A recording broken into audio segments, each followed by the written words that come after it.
This is my friend Bowser, and he likes to do this. That. So his mom doesn't really like it when he grabs fingers for obvious reasons. Now he's a little bit toothy, he's not super bad about it, but just something that she just doesn't want to have happen, so I'm going to share some tips if you have a dog that likes to bite fingers in this video. I have a bunch of treats in his hand, and you see he's not trying to bite it, he's trying to paw at it. When we talked about good camera presence, the camera's over there. So you'll see he's going to paw at it because he wants the treats. And he's going to nibble a little bit, but he doesn't want to nibble on me. At this point, he wants the treats. When there's no treats, then the fingers are more appealing. We taste good to dogs, so that's one of the reasons they do it. A lot of us, some puppies, he took our puppy classes, but some dogs, some people don't know, the window to develop bite inhibition closes about 5 months, and the by far best way for them to learn it is playing with other puppies, not adult dogs, puppies. 1 hour of playing with another puppy is equivalent to somebody like myself comes to your house and works with you for 24 hours a day for 7 days straight. That's not as good as 1 hour of playing with a puppy. But puppies should not play for an hour straight, so probably 5 minutes per month they're as aged, is a general rule of thumb. All right, are you ready to try this? We're going to do a little counter conditioning and desensitization. So I've got some treats in this hand, and the treats might be a little bit too high, but I'm at my training facility, and this is all I have access to right here. So what I'm going to do is I'm going to kind of offer him a temptation. You see he's looking at my hand. This is where the treats are. There we go.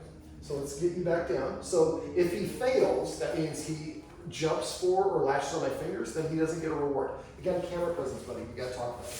There we go. Let's do it this way. We'll give you a run right. There you go, Pops. Sit. Boy, isn't he cute? Yes. All right, so what I'm going to do is out of his range, I'm going to slowly string my fingers. He looks at them. Yes, or good. It's his marker word. If you don't have a marker word, make sure you establish a marker word. If you don't have a marker word, go to dogonproblems.com/marker and you'll learn how to do one. All right, so he's really interested in treats. So in this case, I'd probably find a treat that's a little bit less appealing than this. All right, now I'm going to ask him to sit just because it makes it easier for the camera. He doesn't have to sit for this at home. Sit. That's a good spin. I would normally celebrate that, but that's not what we're looking for. All right, sit. Yes. What am I marking? Yes, I'm marking him looking at fingers without lunging at them. Now, when you're doing this, so that one I slowed down before I changed the pace, essentially. Normally I like to start off with the slower one, and if he's going for it, that means that it's too intense for him. So we either it's too close, too loud, or too fast. So that's how I lower the intensity. So what I'm going to do is I'll move it a little away. Slow movement. Yes. That was great, or good. I'm sorry. Can you correct me when I say yes? That's what I do for my dogs. Good. So what he's doing now, this is a version of what we call the engage-disengage game. So he was looking at, let's do that again so I can explain what's going on. So right here, I'm holding the treats here. This is a little bit of a tactical error. I did it intentionally for the first couple of times because it's allowing him to look at it, but now that's all he's interested in. So what I'm going to do is put it behind my back. Now I'm not marking because he's not doing what I want, which is looking at my fingers without trying to get them. Good. Now, good. Let's move you around a little bit. Good. Now, I want you to watch his head. Good. He just did it there. Let's see if he'll do it again. Good. So what's he doing? He's looking at my fingers, and now he's turning away from them because he's anticipating getting the treat. Good. At first, what I do is I mark for him looking at my fingers. I'll do it here. Good. And then I give him the treat. But after a while, he recognizes the treats are coming from over here. So I hear good. I'm looking to where those treats are coming from. So first, we want to go a little bit kind of slowly. And their eyes are great. It doesn't have to be right in front of him for him to see it. Now, he's Frenchie. Bulldogs are just very determined. They're very focused on, and that's what he's doing. So what I'll do here is I'm going to kind of switch it up a little bit and go, now I'm getting my treat ready in this hand. I'm going to go, yeah, good. Oh, I switched it up on you, Bowser. Good. Now you see we're getting a different response. He's not looking away because I just changed the experiment a little bit. Good. There we go. Now he's starting to look away. So most of us, when our dogs do that, we tell him no. His guardian doesn't. But a lot of people, no, don't do that. A bad dog, they pull away. Some people will go, ah! We don't do that anymore because it causes most dogs to get overstimulated and they go right back to doing, ah! Yes. Oh, good, I'm sorry. Now, one other thing to keep in mind, and I did spot the guardian doing this, and so I wanted to, and she's sitting right off camera, but basically he was jumping up and biting, and she was saying, down, sit, good, sit. And so the problem is called chaining behaviors. To his mind, I jump up, then I sit down, I get a treat, and that's the whole experiment. That's the exercise. We don't want the jumping up part, but he doesn't know that, so he thinks that's the beginning of it. So if a dog does do something like that I don't like, what I do is I ask for, let's say you jump, let's get you a jump up on me. I just ignore, and when he gets down, I'm going to ask him to do something else. If he does, I'm going to mark and reward that. That way I'm putting a stop and I'm not chaining the behaviors together. Sit, yep, good. Now he was probably going to sit there, so I might have asked for a touch.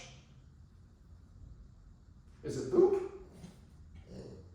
All right, now one of the things he's doing here, come over here, he's pawing at me a lot. Have you taught him to shake? Don't practice shake. If you don't want your dog to paw at you or jump up on you, don't practice shake. It's literally one of the first things that everybody teaches the dog. It should literally be the last thing you teach your dog. Because then on impulse control, it's like, if you like this, you must really like this or this. And so they kind of do more and more of it. All right, so for this part of it, this is counter conditioning and desensitization. And you see he's very interested in treats. So we're giving him something to do. So and I'm going to talk a little bit about the brain here in a sec. But basically when we do this, I'm going to have a short and a good.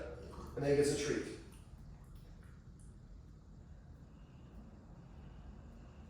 Good.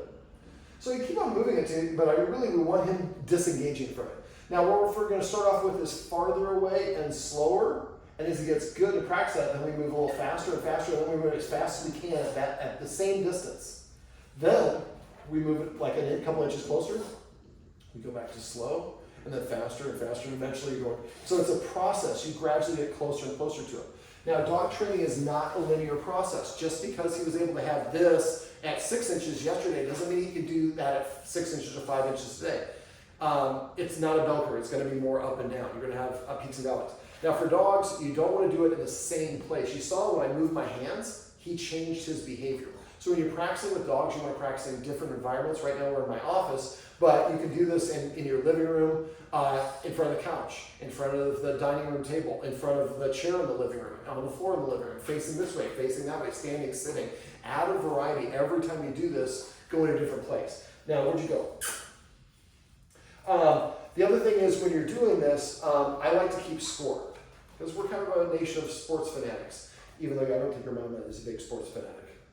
Maybe a little bit. Yeah, she is. See, you shouldn't judge people by their looks. And so, or because of their gender.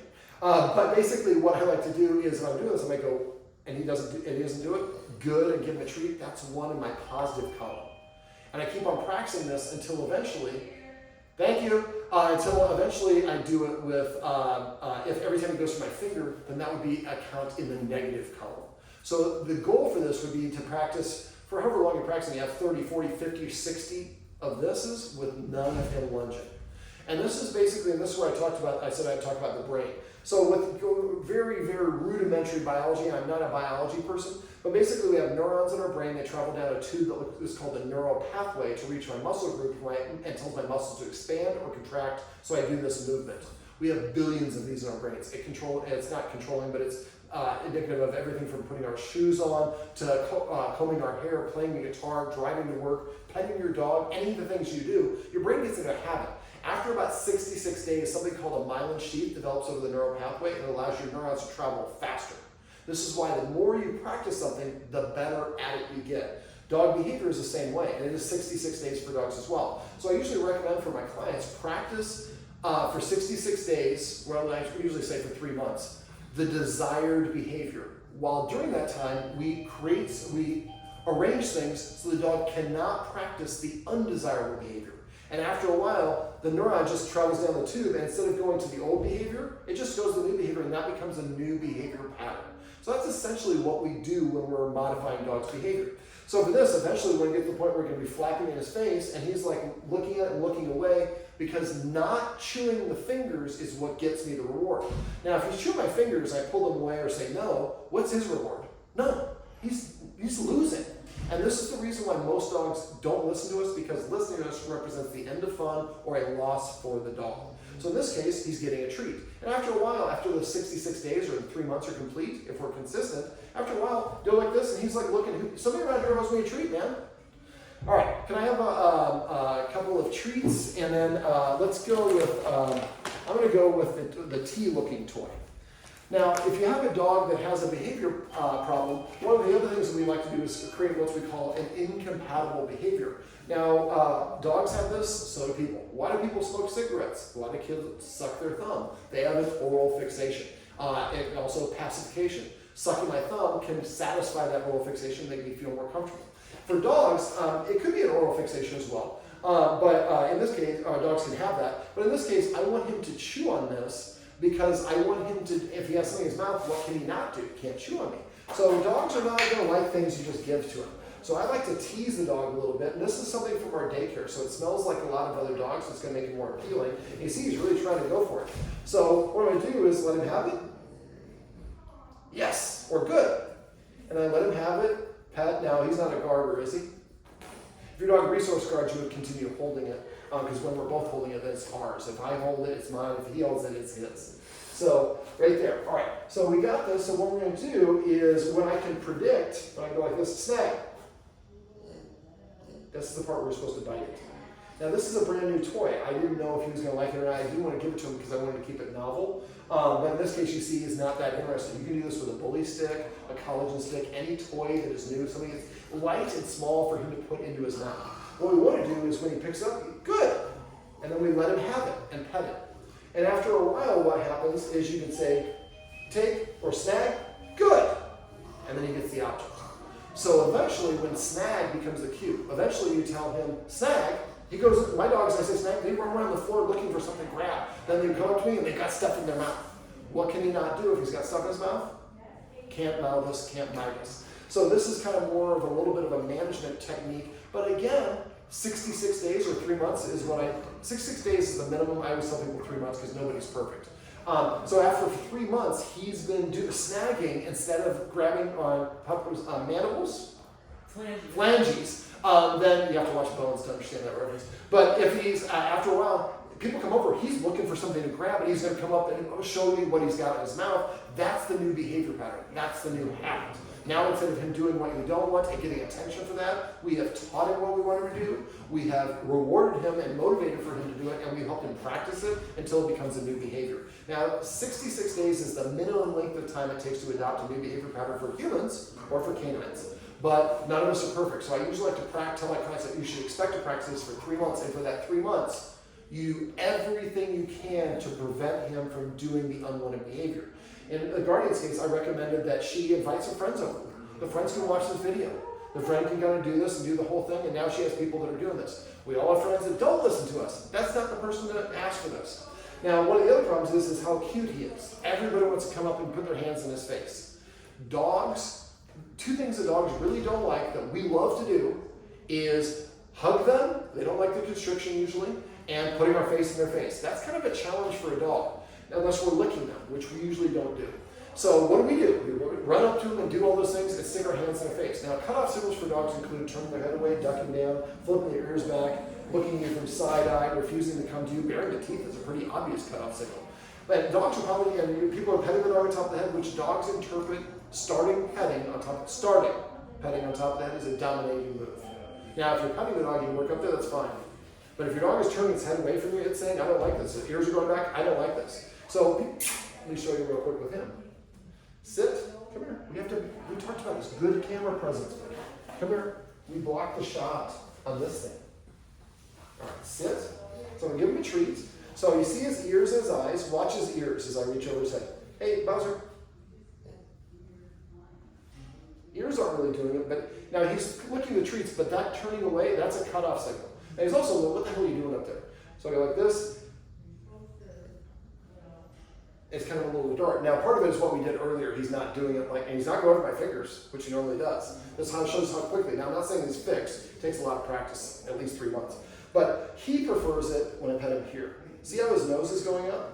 Affirmation signals for dogs, just like that. Nose going up, leaning on you, licking you or putting their paw on top of you can be affirmation signals. I like what you're doing. Sometimes it gets confusing for dogs that know how to shake because they're doing this. They're really just saying, you know, I want you to shake, and then I'm going to get a treat for that. So sometimes you have to discern that. If that's the case, trying to get him standing. It's harder for them to ask for a shake when they're standing on all four paws. When they're sitting, that's much easier for them to paw. So you might want to orchestrate the situation where he's walking, take a step away, he walks towards you, then you can have him do that. Does that make sense? So when you're, people want to pet him, just tell them, yeah, you can pet him. And the guardian has a problem because he's so cute. She goes, you know, okay, but please don't pet him in the face because he's nipping your fingers. I don't care. Well, guess what? The guardian does. And you should not care, even though you're trying to be nice by saying you don't care. You're helping the dog practice unwanted behavior. If he does that to somebody he doesn't know, they might kick him. They might think he's actually biting them. That can create an issue. I don't like dogs that practice anything I don't want them to do all the time. Exceptions to that rule, but yes. So basically what we want to do is watch for his cutoff signals. And if you're it's like, oh, what a cute Frenchie, can I meet him? Well, yes, but he likes to nibble fingers, so the only people who can pet him are people who will pet him on his chest and promise not to put their fingers in his face, because I have nieces and nephews, I don't want them to practice doing that, or whatever your reason is. You don't even have to say it. He's your dog. It's your right to say, no, you can't pet him unless you can't do this. But a lot of people just do what they want to do. So just watch them. If they do that, just pull them away and walk away. You know, it's unfortunate. That's why I like to cheat. I like to have my friends and people that I know helping me out. Even if you're in the store, befriend one of the clerks. Talk to them a couple times you're in there without Bowser. Then you go to Home Depot and you're like, hey, Sydney, can you help me out? I'm trying to teach Bowser. He likes to nibble on fingers. Nibble, not bite. And so I'm trying to teach him that people can pet him on his chest, and that's better. Now, one other thing you can do, Bowser, can I offer you a treat? Oh yeah, I thought that might be the case. Let's go get that one and we'll reset your camera presence. So if I do want to pet him, one other thing I forgot. He's more likely to be mouthy and nippy if he's overstimulated, excited. So when he's excited, when people come over, have him cross their arms across their chest and nothing dangling down. Now if I want to pet him, I can hold this treat here, and then I can reach over and pet him wherever I want. When I get done petting, I release the treat. So I'm preoccupying him by the treat, and I'm petting him. Now don't, if his ears flip back and saying he doesn't like it, don't do that. But pet him where he likes it. And what is he doing? He's practicing not biting hands that are approaching his face because he's more interested in the treat. And you can say, good, when you get done. That's his marker word. You don't have to for that, but it can help. Bowser, sit. Well, this is my buddy Bowser, and these are some tips and tricks you can use if you have a dog that likes to nibble on your flanges.